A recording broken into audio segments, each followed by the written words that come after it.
junkyard today. This is a 70 to 72 Chevy Z28 rim Camaro. Some Chevelles had them on them. Holes look nice. It'd be a 15 by 7. Wow, because you detect this by a double lip. I don't know if anyone else made double lips. Here's an 80s Camaro, or wow, a lot of older ones here. There is an Oldsmobile one right there, 80s Oldsmobile. Zoom in on it. A red one in the center. Wow, a lot of them. Let's see what else we see. Yep, Pontiac, I think. Don't quote me on that.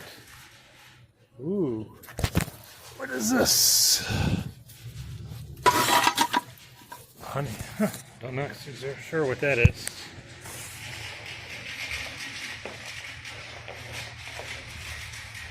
A lot of them.